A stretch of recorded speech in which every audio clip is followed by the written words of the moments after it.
Before we begin, a quick and important disclaimer. I am not a financial advisor, and this presentation is for educational and informational purposes only. The information provided is not intended as legal, financial, or real estate advice. Buying a home is a major financial decision, and you should always consult with a qualified professional, like a financial advisor, mortgage lender, and real estate agent, before making any decisions. Picture this: you found it.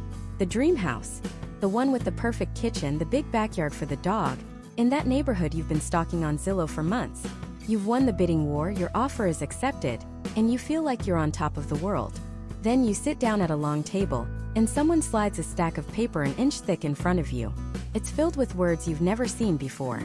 Amortization, escrow, ARM, PMI, closing disclosure.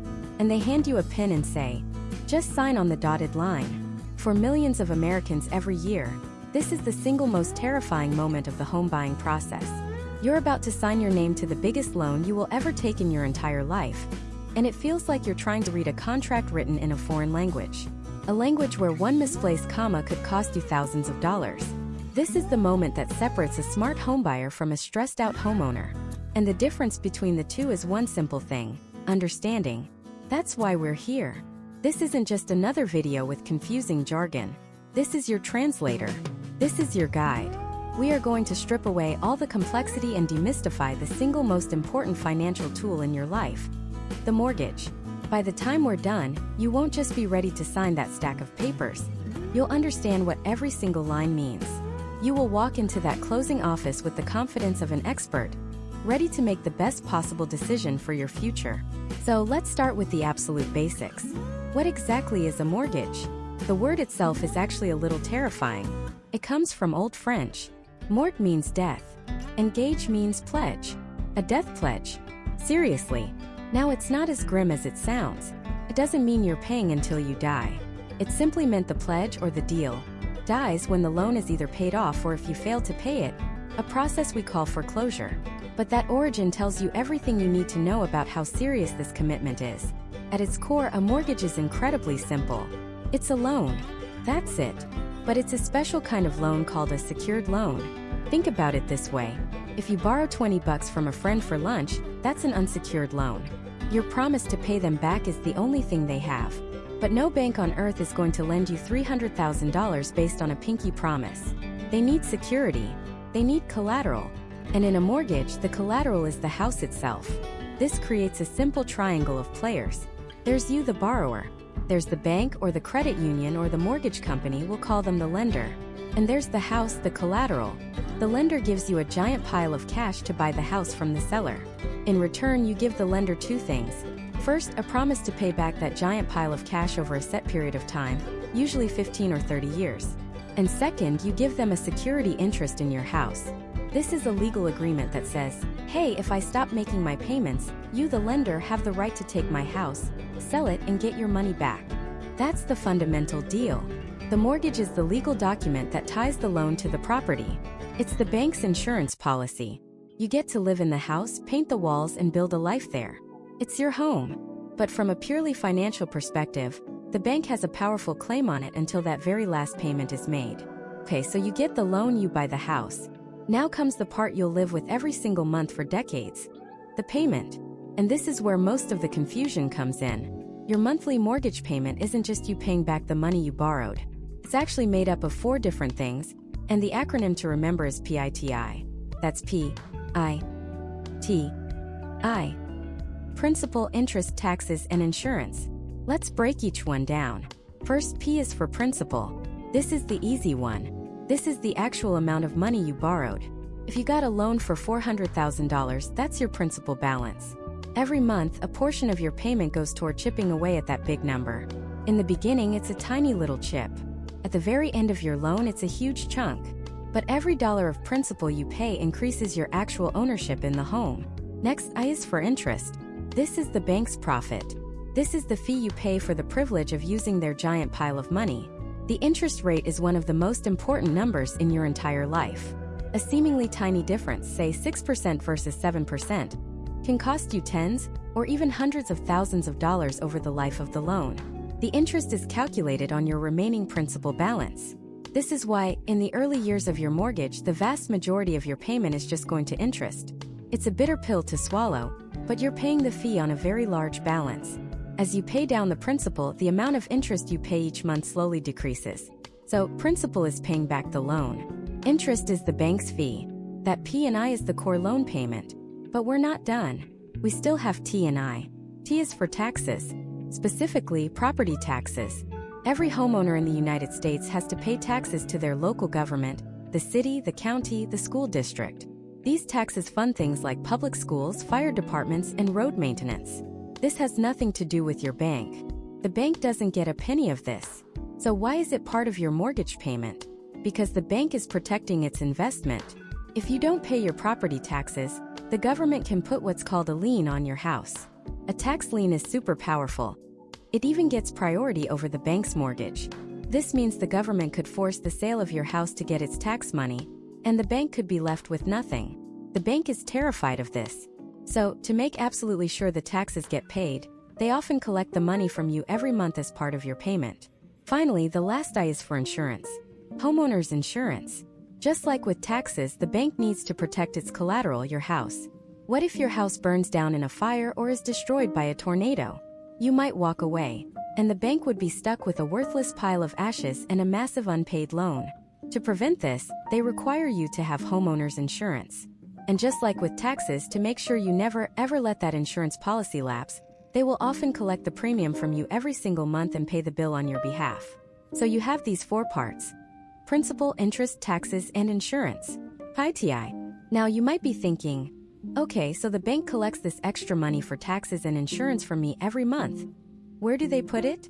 This brings us to the final key concept for today: the escrow account. An escrow account is basically a forced savings account managed by your lender. Each month when you make your PITI payment, the bank takes the P and the I for themselves. Then they take the T and the I and deposit it into your escrow account. It just sits there waiting. Then when your big property tax bill is due once or twice a year, the bank uses the money in your escrow account to pay it for you. When your annual homeowner's insurance premium is due, they do the same thing. This is actually a huge benefit for most people. Imagine getting a $5,000 property tax bill in the mail right after the holidays. That would be a painful, budget-busting surprise. Escrow smooths it all out. It forces you to save for these big, predictable expenses by breaking them down into 12 smaller, manageable monthly chunks. It's financial discipline automated. So let's recap the big picture. A mortgage is a secured loan where your house is the collateral. It's a death pledge that dies when you've paid it all back. Your monthly payment, PITI, isn't just paying back the loan. It's a bundle of 4 costs: the principal you borrowed, the interest the bank charges, the property taxes your town requires, and the homeowner's insurance the bank demands. And for many people, the T and the I are managed through an escrow account, a special savings account held by your lender. Understanding this, understanding PITI, is the absolute foundation of homeownership. It's like learning the alphabet. But just because you know the alphabet doesn't mean you can write a novel. The real story, the one that determines if you save tens of thousands of dollars or waste it, is written in the details: the interest rate you secure, the type of loan you choose, and the amount of money you put down up front. These are the levers that control the entire financial future of your home, and we need to pull them apart, piece by piece. Let's start with the most famous and frankly the most feared of these, the interest rate. What is it, really? In the simplest terms, the interest rate is the price you pay to borrow money. It's the bank's fee, their profit, for lending you hundreds of thousands of dollars. Think of it like this: the house has a price tag, but the loan itself also has a price tag. That price tag is the interest rate. It's expressed as a percentage, and even a tiny fractional change in that percentage can have a colossal impact on your financial life. You might see a rate of 6.5% and another at 7%. You think, 0.5%, what's the big deal? It's a massive deal. Let's run some quick, brutal numbers. Imagine you're borrowing $350,000 on a 30-year loan. At a 6.5% interest rate, your monthly principal and interest payment would be about $2,212. Over 30 years, you'd pay the bank roughly $446,000 in interest alone. That's more than the original loan amount.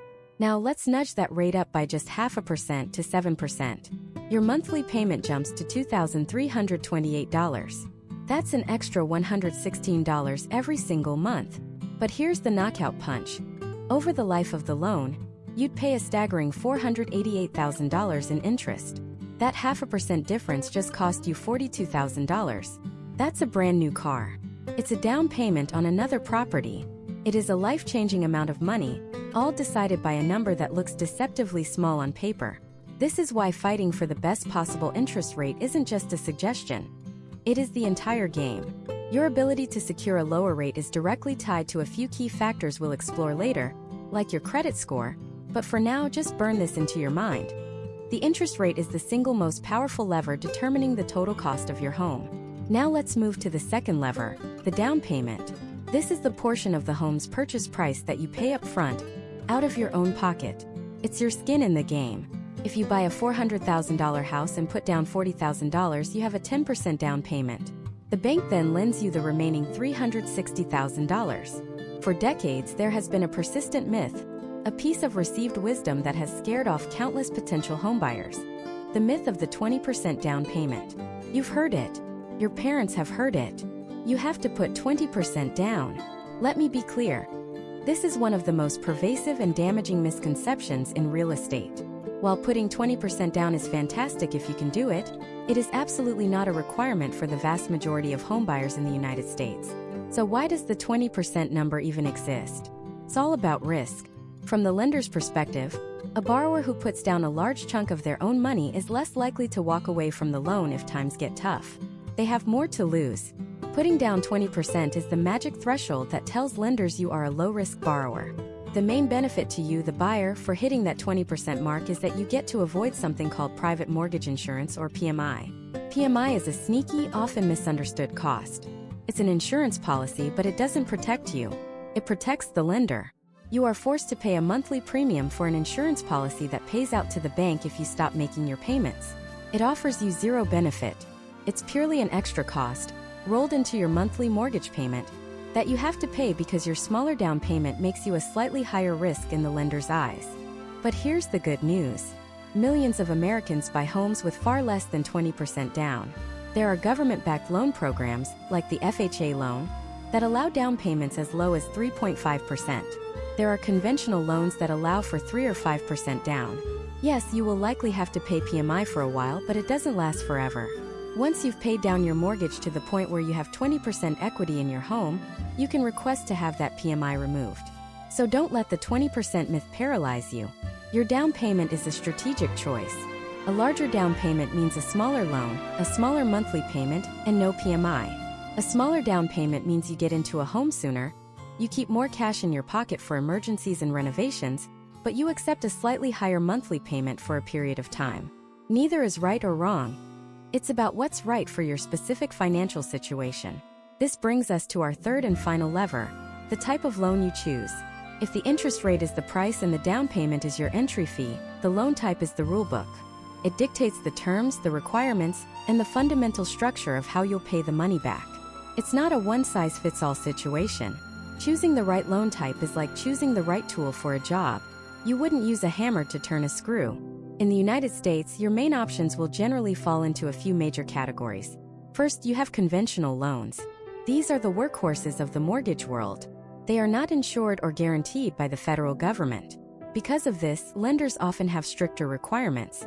You typically need a better credit score and a lower debt-to-income ratio to qualify. This is the loan type where the 20% down payment really matters for avoiding PMI. Then you have the government-backed loans. The most popular is the FHA loan, which is insured by the Federal Housing Administration. The FHA doesn't lend you the money directly. They just provide insurance to the lender. This insurance makes lenders more willing to approve loans for buyers who might not meet the strict criteria for a conventional loan. This is why FHA loans are famous for allowing lower down payments like 3.5% and being more forgiving on credit scores. The trade-off? You have to pay for that mortgage insurance, and the rules around it can be a bit different than the PMI on a conventional loan.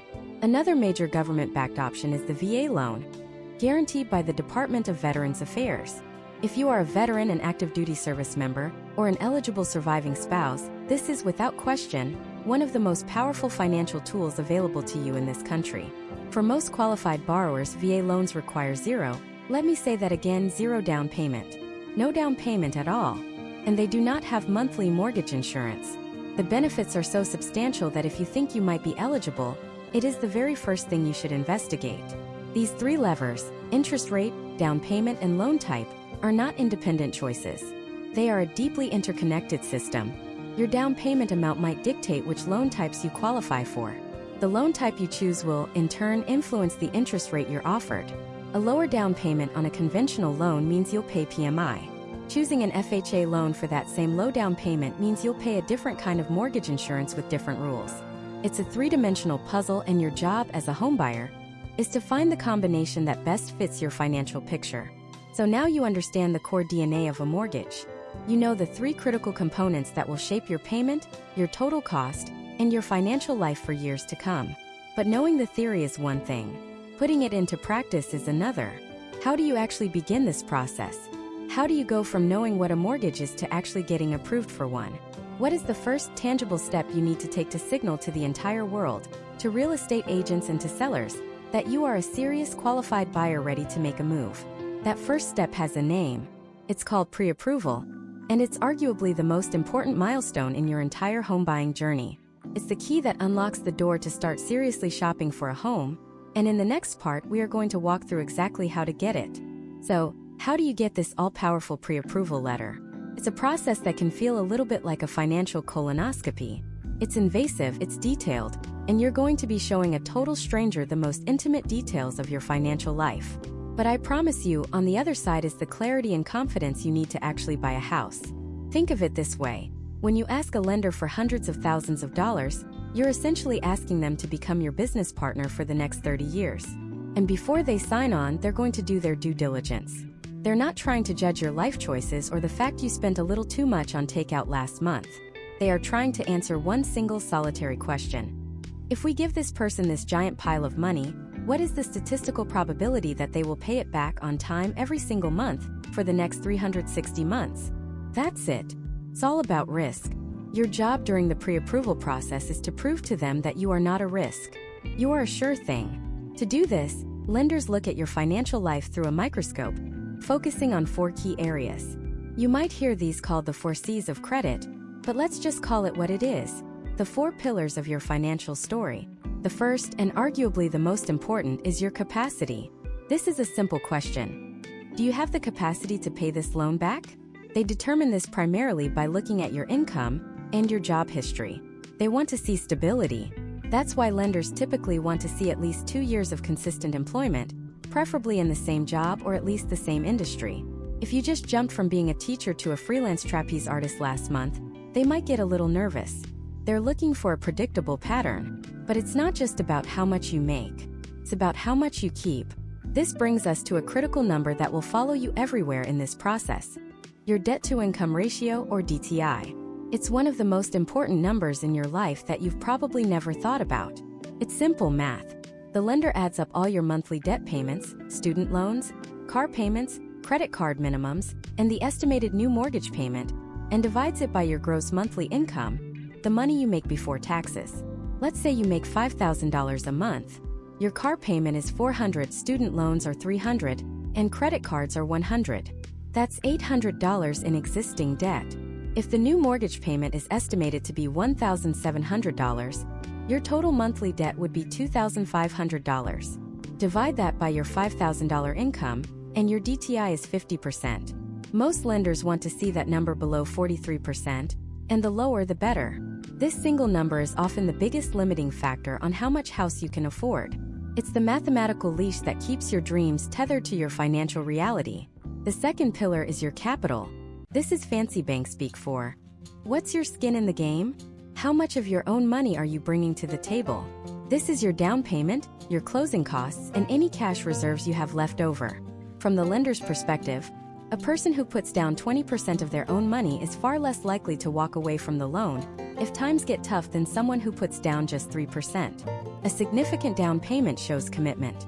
Proves you're a partner in this deal, not just a renter with a really complicated lease. They'll want to see this money sitting in your bank account, and they'll want to know where it came from.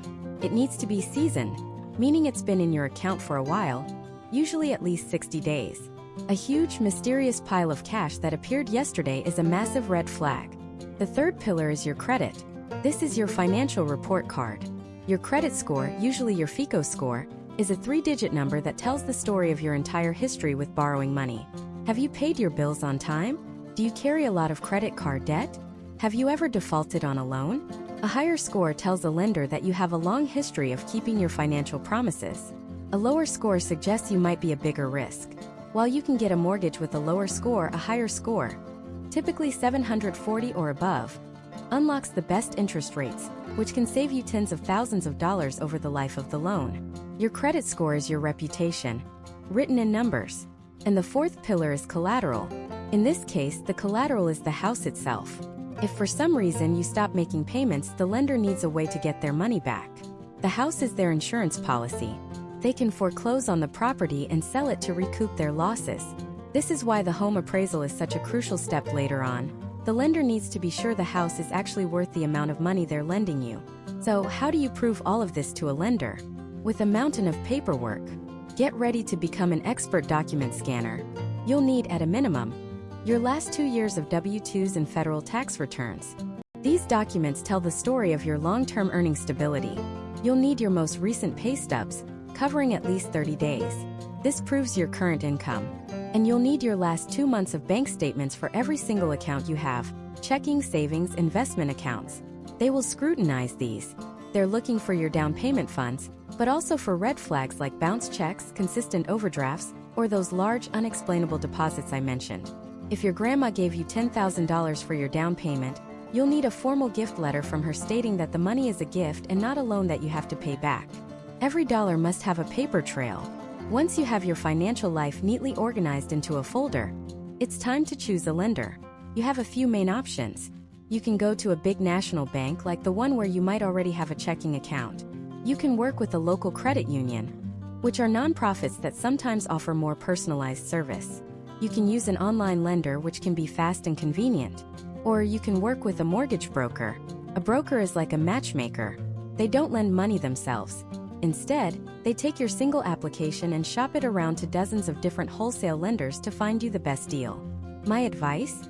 Talk to at least 3 different lenders. A bank, a credit union, and a broker is a great mix.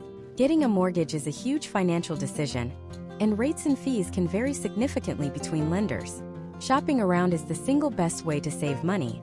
And don't worry about it hurting your credit score.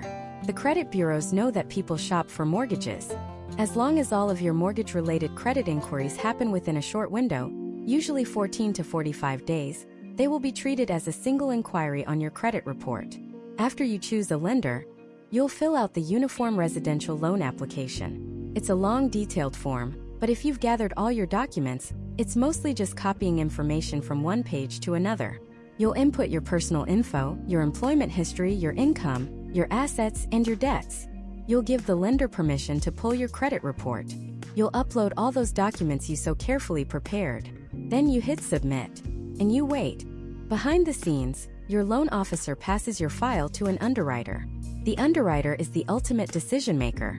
They are the financial detective who goes through every single page of your file with a fine-tooth comb, verifying your income, checking your bank statements, and making sure your story adds up. They're the final gatekeeper. If they have questions, they'll ask. They might want a letter explaining a gap in your employment or the source of a specific deposit. Be prompt, be honest, and give them exactly what they ask for. If everything checks out, you'll get the email or phone call you've been waiting for. You're pre-approved. The lender will send you an official pre-approval letter. This document is your golden ticket. It will state the maximum loan amount you're approved for, the loan type, and the estimated interest rate. This letter transforms you. You are no longer a window shopper. You are a serious qualified buyer. This is the letter you will submit with any offer you make on a home, proving to the seller that you have the financial backing to close the deal. You now have the power to go out and find your home. But this power comes with great responsibility. A pre-approval is not a blank check, and it's not permanent. It's a fragile thing that can be shattered by a few simple mistakes. The period between getting pre-approved and actually closing on your house is one of the most dangerous, and making the wrong move can send you right back to square one. So let's call this fragile time what it is: the danger zone. Think of your pre-approval letter not as a finish line, but as an entry ticket to a financial tightrope walk. You're high above the ground. The house you love is on the other side. and your lender is watching your every move with a high-powered telescope. One wobble, one gust of wind, one foolish decision, and you're falling. The frustrating part? Most people don't even know they're on a tightrope. They think they're on solid ground. They celebrate. And that's when they make the first and most common catastrophic mistake. Imagine this. You're pre-approved for $400,000. You've been searching for months and you finally find it. The one. It has the perfect kitchen, the backyard for a dog, the school district you wanted. You put in an offer and it's accepted. You are ecstatic. You can already see yourself living there. And what's the first thing you think? We're going to need a new couch for that living room, and a bigger TV, and a new bedroom set. So you head down to the big furniture store, the one with the giant 0% interest for 24 months. Banner out front. Feels like a smart move.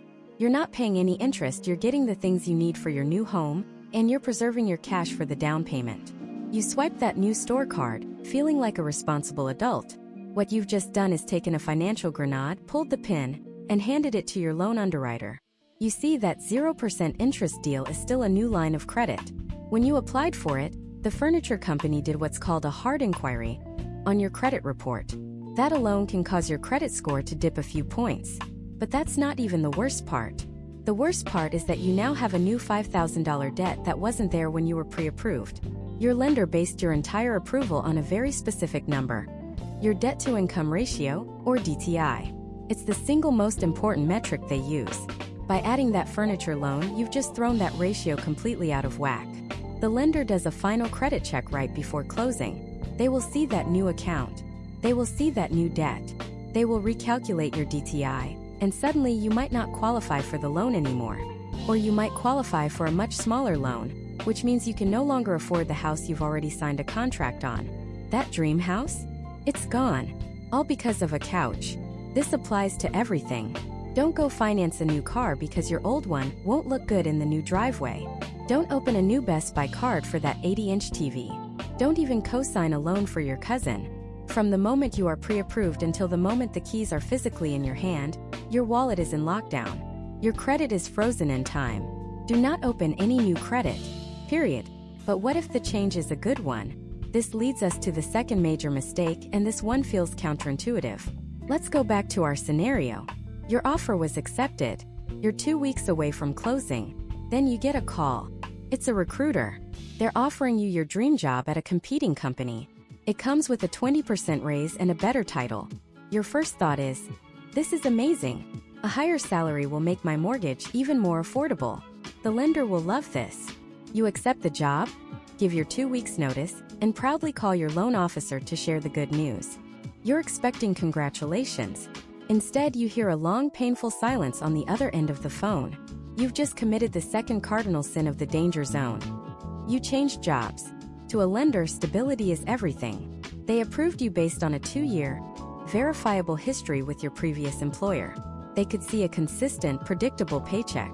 This new job, even with its higher salary, is a giant, terrifying question mark. You're now in a probationary period. What if you don't work out? What if the company has layoffs? You've just swapped a sure thing for a massive risk right at the finish line. Switching from a salaried W-2 position to becoming a 1099 contractor, or starting your own business is even worse. It's like telling the lender you're quitting your job to join the circus. They have no way to verify that new income stream until you have a 2-year history of it. In almost every case, a job change during the mortgage process will, at best, cause a massive delay while they try to re-verify everything. At worst, it will result in an outright denial. The rule is simple. Do not quit, do not get fired, and do not change jobs until after you close. If a life-changing opportunity comes up, you must talk to your lender before making a single move. Alright, so you know not to take on new debt and not to change your job. You're being careful. But then another problem arises. Your down payment. Maybe you sold your old car for $5,000 cash to a guy from Craigslist. Or maybe your incredibly generous grandmother gives you $10,000 in cash as a housewarming gift. You think, perfect. More cash for closing costs. You go to the bank and deposit this big stack of bills into your checking account. That's a good thing, right? More money is always better. Wrong. You've just stumbled into the third minefield. The mystery of the large cash deposit. Lenders are required by federal law, including the Patriot Act, to to source every single dollar that goes into your home purchase. They need a clean paper trail. When a large, unexplainable chunk of cash suddenly appears in your account, it sends up a dozen red flags. They call it mattress money, and they hate it. Why? First, they don't know if it's really your money. It could be an unofficial, under-the-table loan from a friend that you're expected to pay back. If that's the case, it's an undisclosed debt, and it messes up your DTI ratio. Second, and this is the more serious one, they have to ensure the money isn't from illegal activities. It sounds crazy, but they are legally obligated to prevent money laundering through real estate. So that $5,000 from your car sale? It needs a bill of sale, a copy of the check, and a copy of the title transfer to prove where it came from. That $10,000 gift from grandma? It needs to be documented with a formal gift letter, signed by her, stating that the money is a true gift and not a loan that needs to be repaid.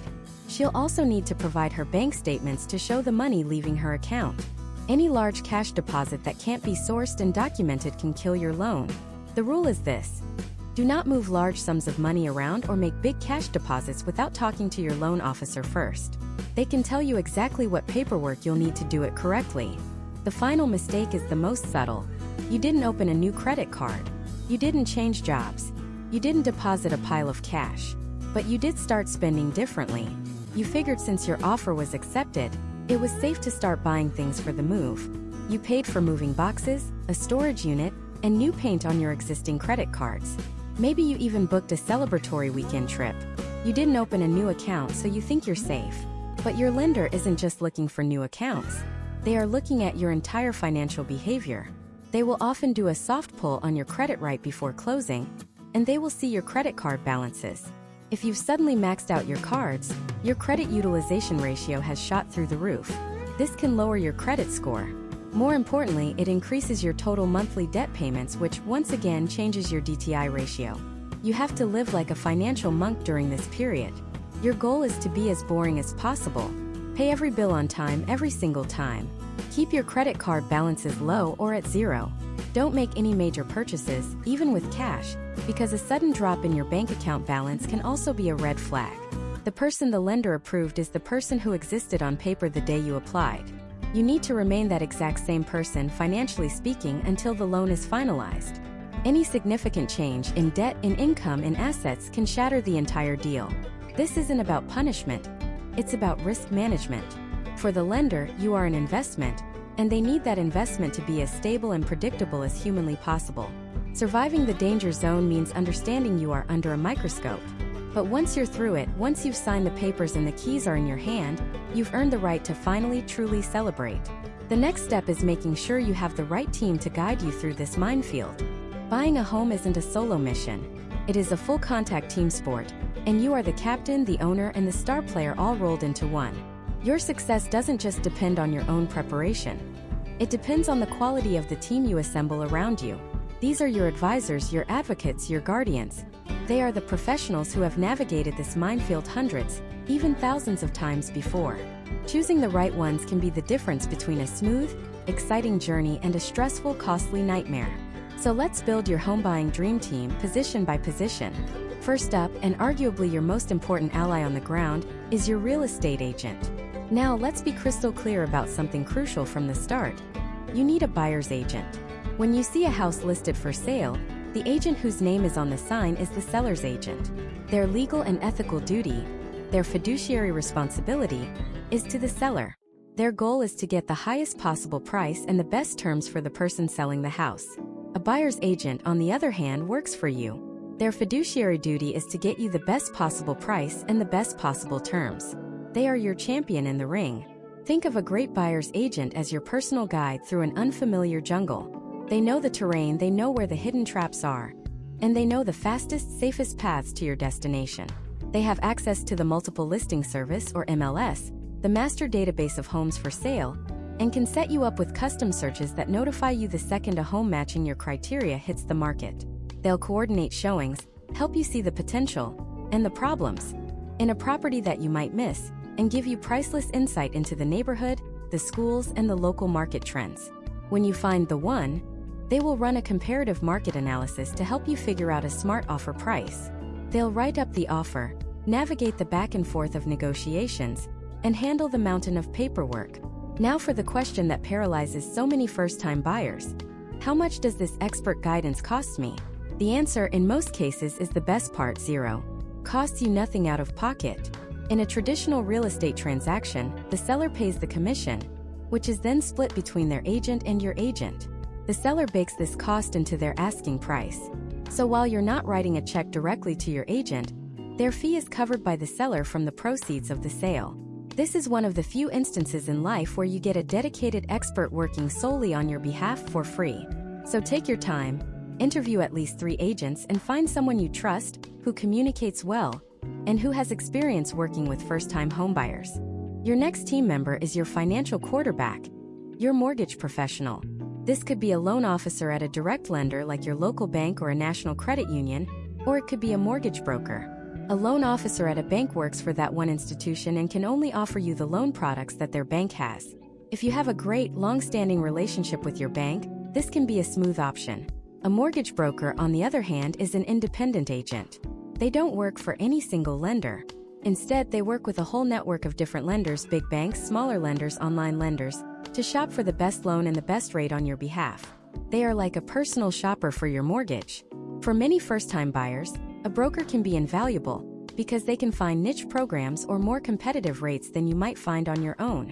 Whichever path you choose, this person's job is to analyze your financial DNA, your income, your assets, your debts, your credit score, and tell you exactly how much you can afford. They are the ones who will issue that golden ticket we talked about, the pre-approval letter, and they will guide you through every single step of the loan application process, from initial document submission all the way to the final clear to close. Once your agent has helped you find a home, and your lender has pre-approved you for the loan, you'll make an offer. If it's accepted, you enter what's called the option period, or due diligence period. This is when you call in the next critical member of your team, the home inspector. Let me say this as plainly as possible. Hiring a home inspector is not optional. It is the single most important $500 or $600 you will spend in this entire process. Do not let anyone, not the seller, not their agent, not even your own excitement, convince you to waive the inspection. A home inspector is your private detective. They are a neutral third-party expert whose only job is to give the house a top-to-bottom physical. They will climb into the attic, crawl under the foundation, check the electrical panel, test the plumbing, run the HVAC system, and walk every inch of the roof. They are looking for problems both big and small. They don't care about the paint color or the ugly carpet. They care about the bones of the house. A leaky pipe hidden in a wall, a faulty electrical circuit that's a fire hazard, a failing air conditioner, or cracks in the foundation. These are the multi-thousand-dollar problems they are trained to find. Their detailed report, complete with photos, becomes your ultimate negotiating tool. You can go back to the seller and ask them to make repairs, or to give you a credit so you can make them yourself. And if the inspection uncovers something truly catastrophic, it is your get-out-of-jail-free card, allowing you to walk away from the deal and get your earnest money back. Skipping an inspection is like buying a used car without ever looking under the hood. It's a gamble you simply cannot afford to take. As you get closer to the finish line, another key player enters the field, the closing agent. Depending on what state you live in, this will either be a representative from a title company or a real estate attorney. Their role is absolutely vital. They are responsible for ensuring the property has a clean or clear title. Think of them as a property historian. They conduct an exhaustive search of public records to make sure the person selling you the house is, in fact, the legitimate owner and has the right to sell it. They look for any outstanding claims, liens from unpaid contractors, unpaid property taxes, or boundary disputes from neighbors. They are making sure that no one from the past can show up on your doorstep a year from now and lay claim to your property. Once they've confirmed the title is clear, they issue title insurance, which protects you and the lender from any future claims. This professional will also coordinate the grand finale, the closing. They prepare the final settlement statement, which itemizes every single cost and credit for both you and the seller, and they preside over the signing of the final stack of documents that officially makes you a homeowner. Finally, there's one more expert who plays a major role, but here's the twist. You don't hire them. Your lender does. This is the home appraiser. After you're under contract, your lender will order an appraisal of the property. The appraiser is an independent, licensed professional whose job is to determine the fair market value of the home. They do this for one simple reason. The house is the lender's collateral. If you stop making payments, the bank has to foreclose and sell the house to get its money back. The appraisal ensures they aren't lending you $400,000 for a house that's only worth $350,000. But this also serves as a crucial safety net for you. If the appraisal comes in lower than your agreed-upon purchase price, it doesn't automatically kill the deal. Instead, it gives you immense leverage. You can go back to the seller and renegotiate the price down to the appraised value. It prevents you from unknowingly overpaying for a property. So there you have it. Your dream team. Your agent is your guide, your lender is your financial quarterback, your inspector is your detective, and your closing agent is your legal guardian. With this team in place, you're no longer just wandering through a minefield. You are the commander of a well-equipped, expert-led expedition. You are protected. You are informed. You are ready.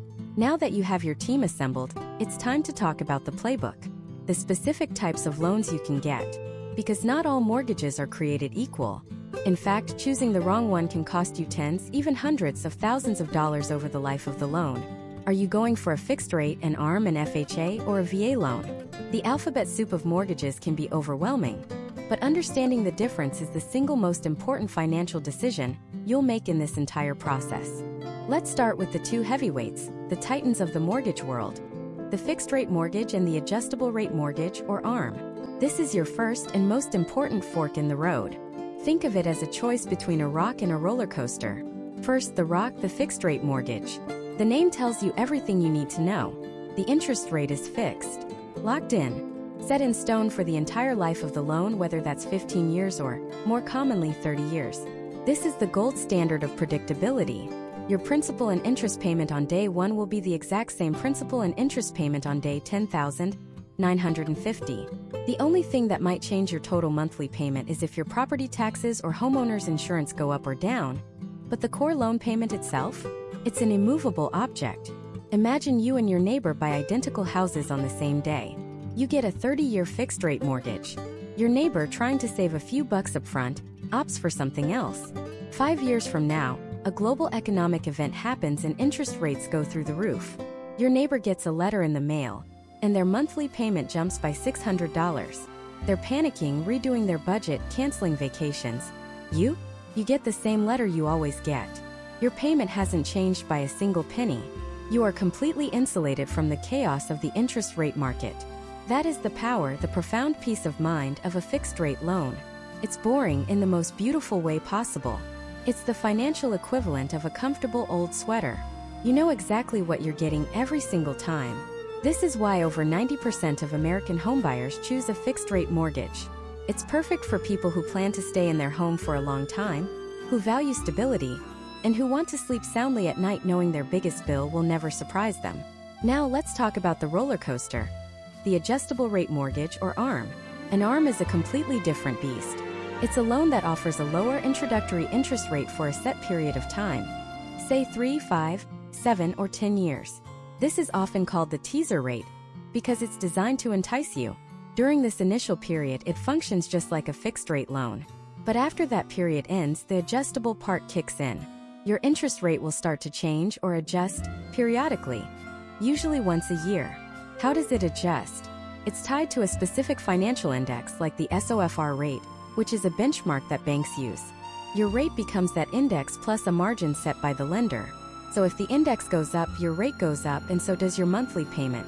If the index goes down, your rate and your payment go down. You are now riding the waves of the market. The initial appeal is obvious. That lower starting rate means a lower monthly payment at the beginning of your loan. This can help you qualify for a larger loan, or simply free up cash flow for other things, like furniture or renovations.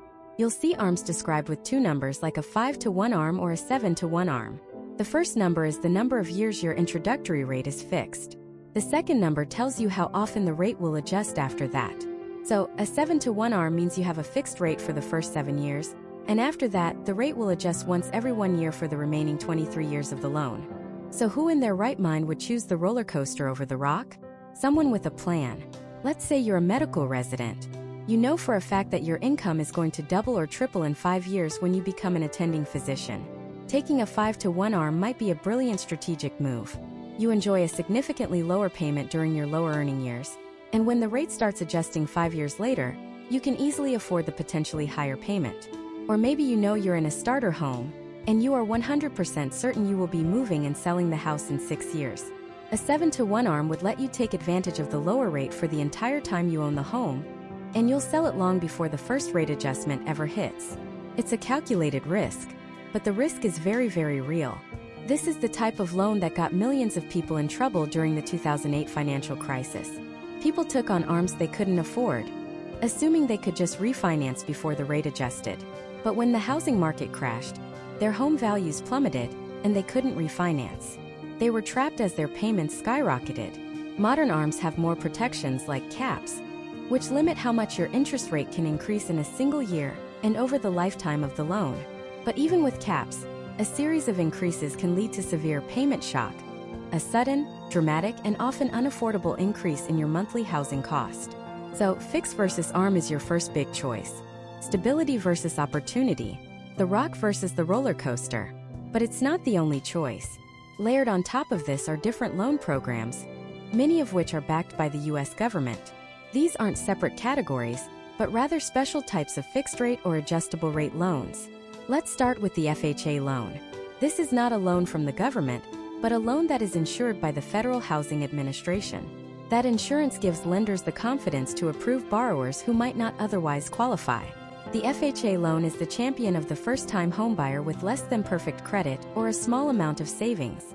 Its single greatest feature is the low down payment requirement, as low as 3.5% of the purchase price. So on a $300,000 home, you might only need to bring $10,500 to the table for a down payment. They are also much more forgiving on credit scores, but there is no free lunch. The price for this accessibility is something called mortgage insurance premium, or MIP. Because you're seen as a higher-risk borrower, you have to pay this insurance.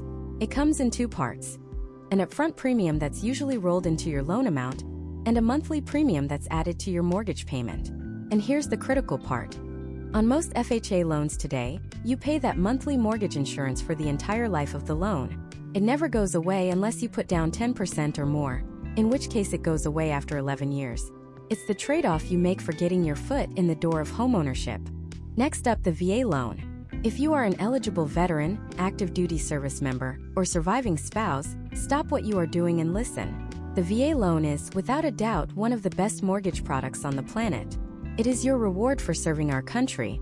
Like the FHA loan, it's guaranteed by the government, in this case the Department of Veterans Affairs. Its signature benefit, the one that makes everyone's jaw drop, is the potential for a 0% down payment. That's right. You can buy a home with absolutely no down payment. On top of that, the VA loan has no monthly mortgage insurance. None. This can save you hundreds of dollars every single month compared to other loan types. The credit requirements are also generally flexible. The catch, if you can call it that, is a one-time VA funding fee, which varies depending on your service, your down payment, and whether it's your first time using the benefit. But this fee is often rolled into the loan amount, and many veterans with service-related disabilities are exempt from it entirely. Finally, there's the conventional loan. This is the loan you get when you're not using a government-backed program. These are the loans that lenders like to see. They typically require a higher credit score and a larger down payment. You've probably heard the magic number, 20%. If you put down 20% on a conventional loan, you avoid paying mortgage insurance altogether. But what most people don't know is that you can absolutely get a conventional loan with as little as 3% or 5% down. However, if you put down less than 20%, you will have to pay for private mortgage insurance or PMI. It serves the same purpose as FHA's MIP. It protects the lender if you default. But here is the massive difference. PMI on a conventional loan is not permanent. Once your loan balance drops to 78% of the original home value, meaning you've built up 22% equity, the lender is legally required to automatically cancel your PMI. You can also request to have it canceled once you reach 20% equity. This means that eventually your monthly payment will actually go down. This is a huge long-term advantage over an FHA loan. So now you see the landscape. It's a matrix of choices. You can get a 30-year fixed-rate FHA loan. You can get a 5-to-1 ARM VA loan. You can get a 30-year fixed-rate conventional loan. Each path is designed for a different type of person, a different financial situation, and a different life plan.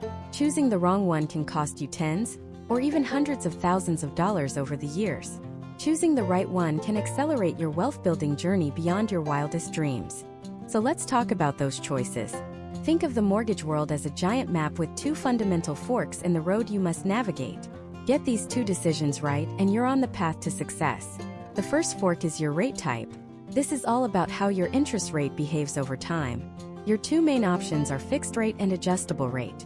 Let's start with the crowd favorite, the old reliable, the fixed rate mortgage. The name tells you everything you need to know. The interest rate is fixed. It's locked in. It will be the exact same on day 1 as it is on day 10,950 30 years later. It's the closest thing to a guarantee you can get in the world of finance. Imagine signing a lease on an apartment, and the landlord promises your rent will never, ever go up for 30 years. That's the power and the peace of mind of a fixed-rate mortgage. Your monthly principal and interest payment will be a predictable, stable, unchanging number for the entire life of the loan. This makes budgeting a dream. You know exactly what's due every single month. It doesn't matter if the stock market crashes or if the national interest rates go to the moon. Your rate is protected, locked in a vault. For the vast majority of first-time homebuyers, especially those planning to stay in their home for a long time, the fixed-rate mortgage is the undisputed champion. It's simple, it's safe, and it lets you sleep at night. Now let's talk about its more complicated, more volatile cousin, the adjustable rate mortgage or ARM. An ARM is a bit of a shapeshifter. It doesn't have one interest rate, it has phases. It starts with an introductory period where the rate is fixed, typically for 3, 5, 7, or 10 years. During this initial phase, the rate is often lower than what you could get with a 30-year fixed-rate mortgage. And that's the temptation. It dangles a lower monthly payment in front of you. But here's the catch. After that introductory period ends, the adjustable part kicks in. Your interest rate is no longer fixed. Instead, it begins to float, adjusting periodically, usually once a year, based on the movements of a specific financial index plus a margin. If market rates go up, your rate goes up, and so does your monthly payment. If they go down, your payment could go down too. Sounds risky, and it can be. But ARMs aren't the Wild West. They have safety features called caps. There's an initial cap, which limits how much the rate can jump the first time it adjusts. There's a periodic cap, which limits how much it can change in subsequent years. And there's a lifetime cap, which sets an absolute ceiling on how high your rate can ever go. So, who on earth would choose this uncertainty? An ARM can be a powerful tool for a specific type of buyer. Maybe you know for a fact that you're going to sell the house and move in 5 years for a new job. You could take a 7-year ARM, enjoy the lower initial rate for longer than you'll even own the home, and sell it before the first adjustment ever happens. Or perhaps you're a high earner who expects significant raises in the coming years, and you're confident you could easily afford the payments even if the rate hit its lifetime cap. For the right person in the right situation, an ARM can save you money. But for the average first-time buyer seeking stability, it's a path you should walk with extreme caution. Okay, so you've navigated the first fork in the road, fixed versus adjustable. Now you arrive at the second, equally important fork, the loan program. This is the vehicle you'll be driving on your journey. These programs are essentially different sets of rules and requirements for getting a loan. The 4 main ones in the US are conventional, FHA, VA, and USDA. First up is the conventional loan. This is the workhorse of the mortgage industry. A conventional loan is any mortgage that is not insured or guaranteed by the federal government. Because there's no government backing, lenders are taking on all the risk themselves. As a result, they tend to have stricter qualification requirements. You'll generally need a higher credit score, think 620 at the absolute minimum, but realistically you'll want to be much higher to get a good rate. The big topic with conventional loans is the down payment. You've probably heard you need to put 20% down. Putting 20% down is the gold standard because it means you get to avoid something called PMI, or private mortgage insurance. PMI is a major source of confusion. It is not insurance that protects you. It's insurance that you pay for, to protect the lender in case you stop making your payments. If you put down less than 20%, the lender sees you as a riskier borrower, so they force you to pay this extra insurance premium every month. The good news is, once you've paid down your mortgage enough to have 20% equity in your home, you can request to have that PMI removed. And it's a myth that you must have 20% down for a conventional loan. Many programs now allow for down payments as low as 3% or 5%, you just have to be prepared to pay that PMI for a while. Next, we have the government-backed loans, which are designed to make homeownership more accessible. The most popular of these is the FHA loan, which is backed by the Federal Housing Administration. FHA loans are famous for their lenient requirements. You can potentially get approved with a lower credit score, sometimes as low as 580, and the down payment can be as little as 3.5%. This makes the FHA loan an incredible door opener for people who might not qualify for a conventional loan. But of course there's a trade-off. The FHA has its own version of mortgage insurance, called MIP, or mortgage insurance premium. And unlike the PMI on a conventional loan, FHA MIP can be much harder to get rid of. For most FHA borrowers today, you will be paying that MIP for the entire life of the loan, unless you refinance into a different type of mortgage later on. So while an FHA loan can be the key to getting into your first home, it can also be more expensive over the long run. Our third program is a very special one, the VA loan. Backed by the Department of Veterans Affairs, this loan is an earned benefit for eligible active duty service members, veterans, and some surviving spouses. If you are eligible for a VA loan, it is, without a doubt, one of the best mortgage products on the planet. Why? Two massive reasons. First, in most cases, there is zero down payment required. Zero. You can finance 100% of the home's purchase price. Second, there is no monthly mortgage insurance. No PMI, no MIP. The combination of no down payment and no monthly mortgage insurance makes homeownership radically more affordable for our nation's service members. It is a powerful, well-deserved benefit. Finally, there's the underdog, the USDA loan. Backed by the U.S. Department of Agriculture, this program is designed to encourage development in rural and some suburban areas. Like the VA loan, the USDA loan offers a zero down payment option for eligible borrowers buying a home in a designated USDA-eligible area. You might be surprised what counts as rural. Many small towns and suburban neighborhoods on the outskirts of major cities qualify. There are income limitations for the program, meaning you can't make too much money to qualify. But for middle-income families looking to live outside the big city, the USDA loan is a fantastic and often overlooked path to homeownership. So you have your rate types, fixed and adjustable, and you have your loan programs, conventional, FHA, VA, and USDA. And these things mix and match. You can get a 30-year fixed-rate conventional loan. You can get a 5-year ARM FHA loan. You work with your lender to find the perfect combination for your specific financial picture. Understanding this map, knowing these paths, is the most important strategic decision you will make. But knowing the map is one thing. Convincing someone to give you the keys to the car is another thing entirely. How do you prove to a bank that you are a good bet? That you are worthy of a loan for hundreds of thousands of dollars? That all starts with one of the most misunderstood and crucial steps in the entire process: getting pre-approved. And that's where the real game truly begins. So what is this magical piece of paper, this pre-approval? Think of it as your golden ticket into the world of serious home buying. It's the difference between being a tourist, just window shopping through open houses on a Sunday, and being a real player, someone an agent will drop everything to help. But before we get to the golden ticket, we have to talk about its weaker, less impressive cousin, the pre-qualification. You'll hear these two terms thrown around and they sound similar, but they are worlds apart. A pre-qualification is a 10-minute phone call. It's a casual chat. You tell a lender what you make, you tell them what you owe, and based on that verbal information alone, they give you a ballpark estimate of what you might be able to borrow. It's based on nothing but your own words. It's not verified. It's not checked. A pre-qualification letter is worth about as much as the paper it's printed on. It's a suggestion, a guess. A pre-approval, on the other hand, a pre-approval is a financial deep dive. It's a forensic audit of your life. It's the bank putting your entire financial history under a microscope and saying, okay, let's see what you're really made of. This isn't a phone call. This is you submitting actual, hard copy proof of everything you claim. It's the real deal. And without it, you are functionally invisible to sellers in a competitive market. Imagine two buyers want to make an offer on the same house. Buyer A comes in with a pre-qualification letter.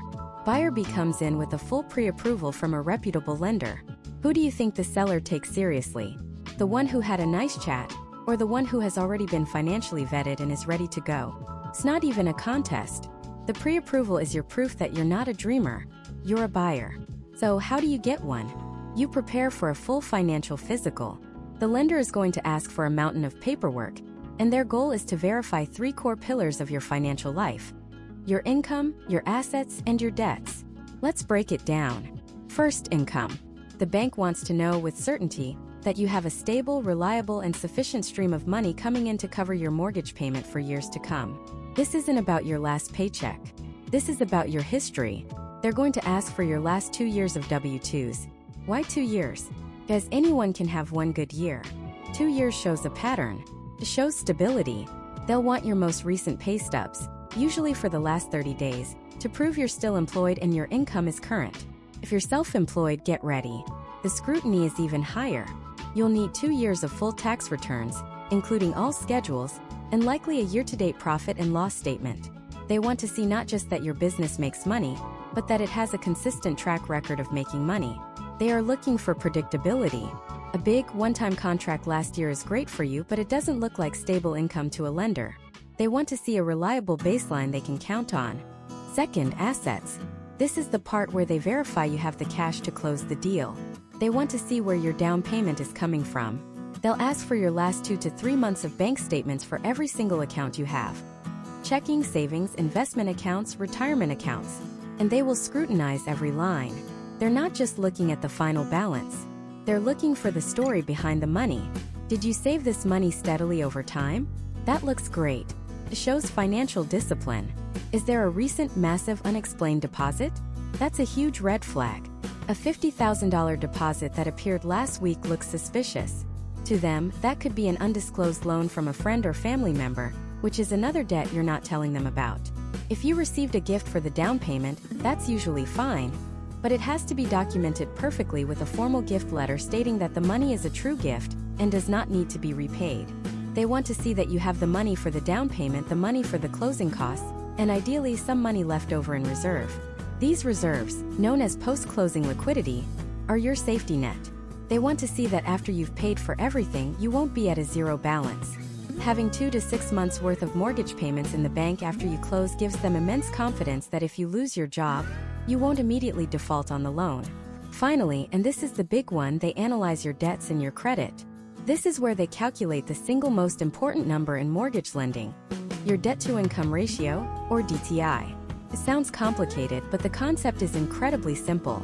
They take all of your monthly debt payments, your car loan, your student loans, your credit card payments, and now your proposed new mortgage payment including taxes and insurance, and they add them all up. Then they divide that total by your gross monthly income before taxes. The result is your DTI ratio. Let's say you make $5,000 a month. And let's say your car payment, student loan, and credit cards add up to $1,000. Your proposed mortgage payment is $2,000. Your total monthly debts are now $3,000. $3,000 divided by your $5,000 income is 60%. Your DTI is 60%. That's extremely high. Most lenders want to see that number under 43%, and ideally even lower. Your DTI tells a lender what percentage of your monthly income is already spoken for before you even buy groceries, pay for gas, or fix a leaky faucet. It's their primary indicator of your ability to handle your financial obligations. And alongside your DTI, they will pull your credit report. And they're not just looking at the 3-digit score. That score is a summary, but the report is the story. It's the detailed history of your relationship with debt. Do you pay your bills on time every time?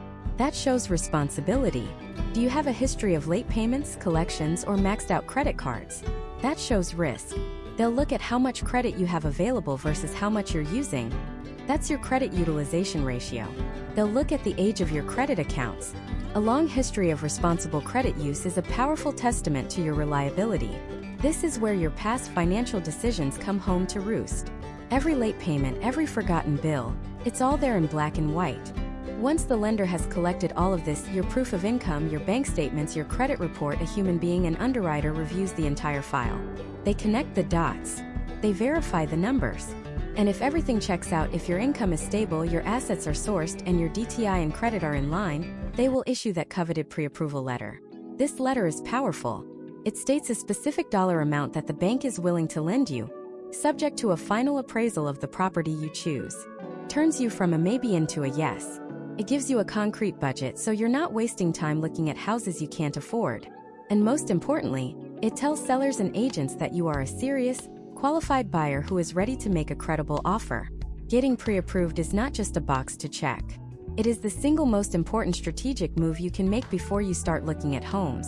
It sets your budget, it establishes your credibility, and it gives you the power to negotiate. It's the moment the game shifts from dreaming to doing. But the number on that letter, that maximum loan amount the bank says you can have, that number is both a key and a trap. It unlocks doors, but it can also lock you into a future you can't actually afford. Because what the bank is willing to lend you is based on their risk tolerance, not your lifestyle. And understanding the massive critical difference between what you can borrow and what you should borrow. That's the secret that separates a happy homeowner from someone who is house poor for the next 30 years. So, you've stared into the abyss of your finances, you've calculated your true budget, and you've got that shiny pre-approval letter in hand. You are now officially ready to step into the main arena. This next phase is where the theoretical becomes intensely, overwhelmingly real. It's the official mortgage application, and for many, it feels like trying to slay a dragon made entirely of paperwork. But here's the secret. It's not a dragon. It's a puzzle. And every single piece of paper they ask for is a piece of that puzzle, designed to create a complete picture of you for the lender. Your job isn't to fight it.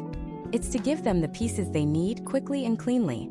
Let's break down the puzzle pieces they're going to demand. They generally fall into 4 categories: proof of income, proof of assets, proof of debts, and proof of identity. First, proof of income. This is the cornerstone of the entire application. The lender's primary concern is your ability to consistently make payments for the next 360 months. They need to see a reliable stream of money flowing into your life. For most people with a standard W-2 job, this is straightforward. You'll need your most recent pay stubs covering a 30-day period, and your W-2 forms from the last 2 years. Why 2 years? Because they're looking for stability. 1 good year could be a fluke. 2 good years shows a pattern. They'll also likely ask for your last 2 federal tax returns, all pages. They want to cross-reference everything and make sure the story your W-2s tell matches the story you told the IRS. Now, if you're self-employed, a freelancer, or have significant commission or bonus income, your paperwork pile gets a little taller. Don't panic. You're not disqualified, you just have to paint a clearer picture. Instead of W-2s, your tax returns become the star of the show. You'll need at least 2 years of full returns, including all schedules, especially the Schedule C for sole proprietors. You'll also likely need to provide a year-to-date profit and loss statement, or P&L. What the lender is doing here is averaging your income over the last 24 months to create a predictable, conservative monthly figure they can use for their calculations. They need to be confident that your income isn't a roller coaster. Stability is the name of the game. Second, proof of assets. This is where you prove you have the cash to make this whole thing happen. They need to see where your down payment and closing costs are coming from. You will need to provide bank statements for all of your accounts, checking, savings, money market, for the last 2 to 3 months. And when they say all pages, they mean all pages. Even the blank ones. It's a federal thing. They are looking for 2 things here: the total amount of money you have and the history of that money. They call this sourcing and seasoning. They want to see that the money for your down payment has been seasoning in your account for a while. This is critical. A big, mysterious, recent deposit is the reddest of red flags for a lender.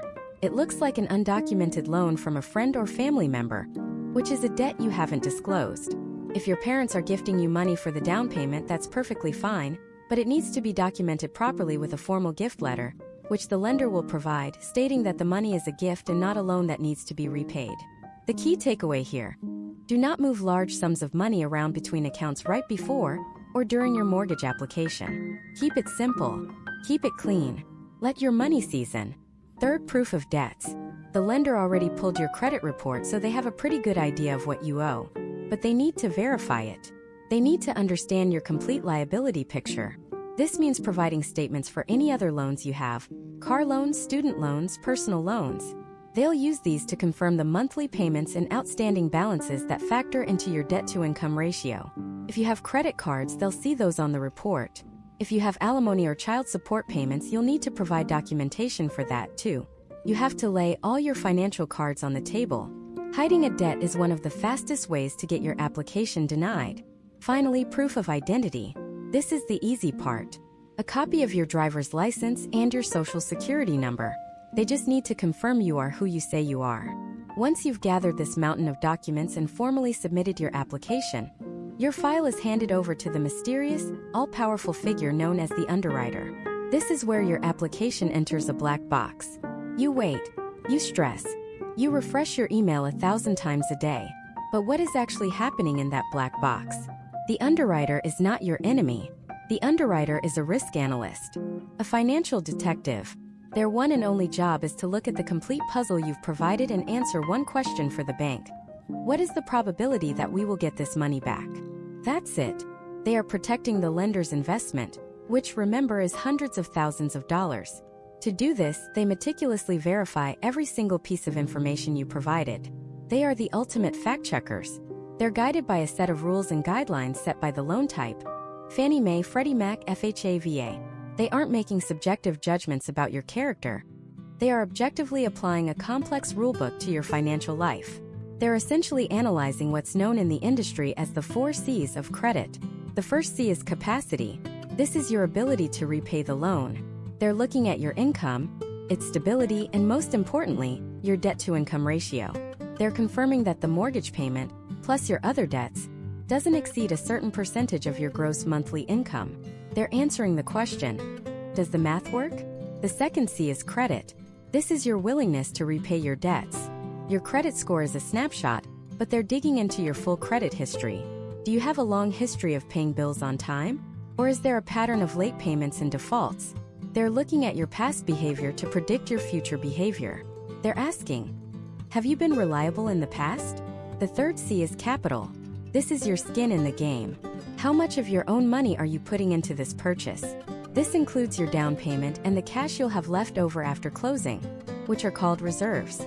Having reserves, say 6 months' worth of mortgage payments in the bank, shows the underwriter that if you lose your job or have a medical emergency, you won't immediately default on the loan. It's your financial cushion. The final and perhaps most important C is collateral. This is the property itself. What happens if, for whatever reason, you stop paying and the bank has to foreclose? The collateral is their safety net. They need to be sure that the house is worth what you're paying for it. This is why the home appraisal is one of the most crucial steps in the underwriting process. An independent appraiser will assess the home's value. If the appraisal comes in at or above the purchase price, everyone is happy. If it comes in low, it creates a problem because the lender will only loan you a percentage of the appraised value, not the contract price. During this underwriting process, you will likely get a request for more information. This is called a conditional approval. It means, yes, we will approve this loan, on the condition that you provide us with X, Y, and Z. It might be a letter of explanation for a large deposit, an updated bank statement, or proof that you've paid off a specific collection account. This is normal. It is not a sign of trouble. The key is to respond to these requests as quickly and completely as possible. Your loan officer is your guide here. They will help you get the underwriter exactly what they need. And a huge word of warning. From the moment you apply for this loan until the moment you have the keys in your hand, you are living in a financial fishbowl. Do not make any sudden moves. Do not quit your job or change jobs without talking to your loan officer. Do not buy a new car. Do not co-sign a loan for your cousin. Do not open new credit cards. Don't even buy a bunch of furniture on credit. Any significant change to your income, your assets, or your debts can torpedo the entire deal at the last second. Be boring. Be stable. Your financial life needs to be frozen in carbonite until after closing.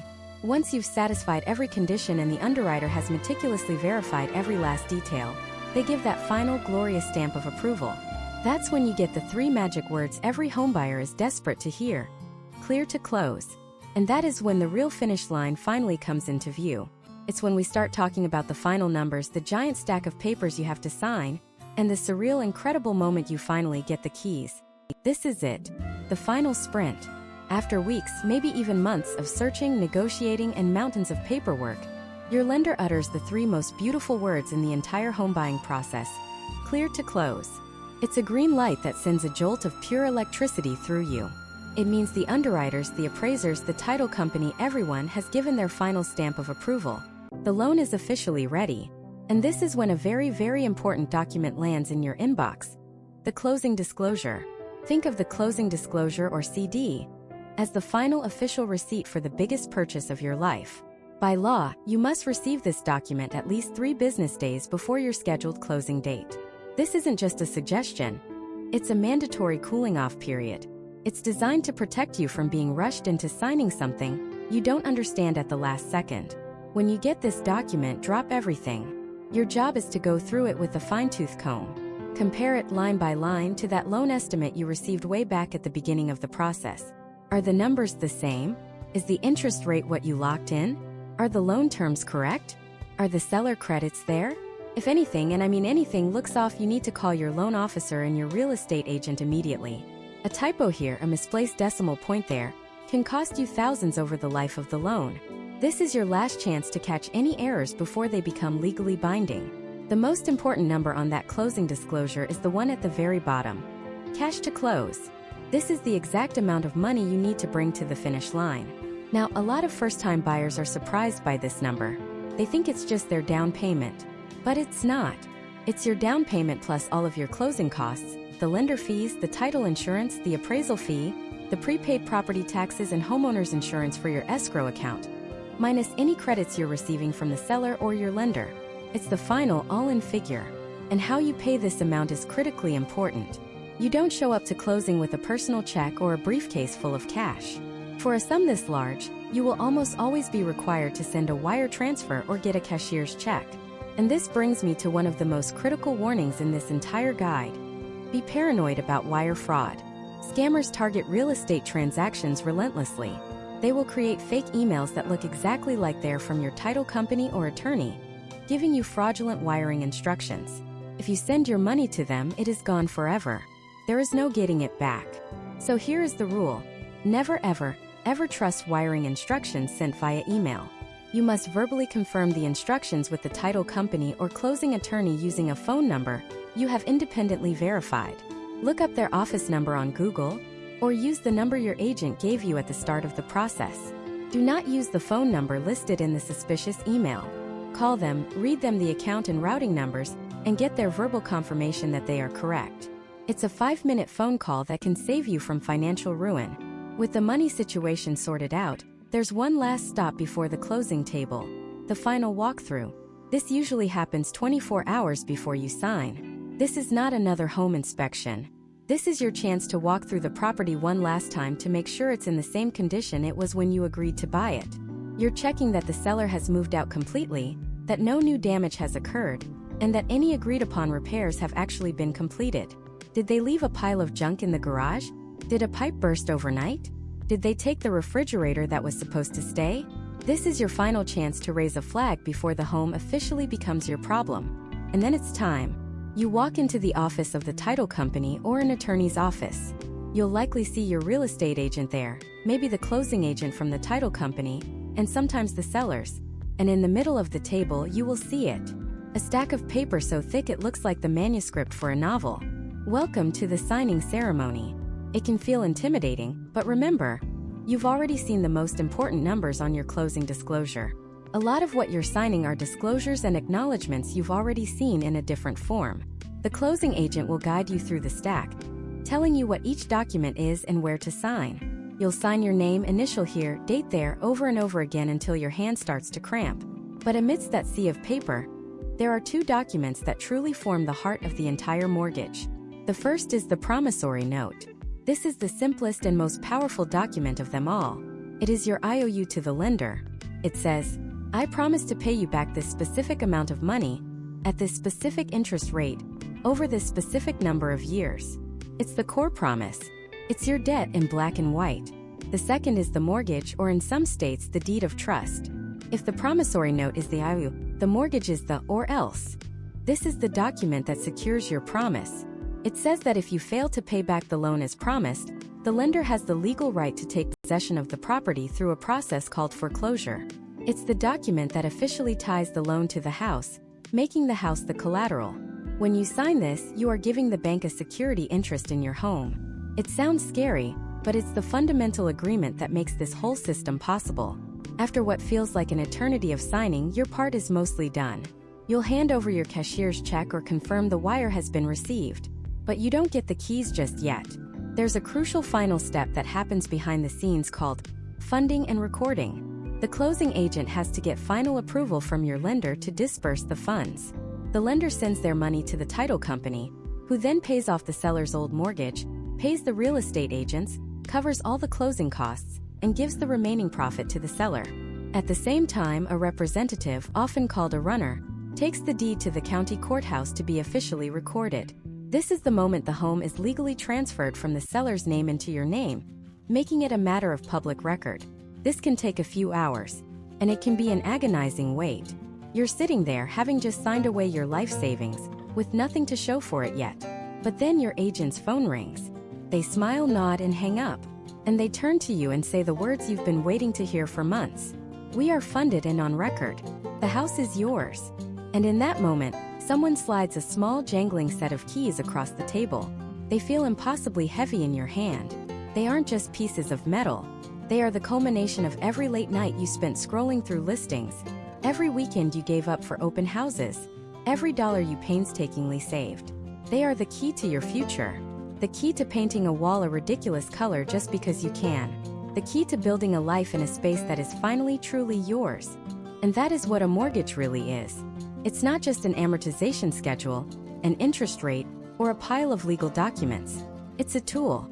It's a complex, sometimes frustrating, but ultimately powerful financial instrument that turns the abstract dream of homeownership into a physical reality.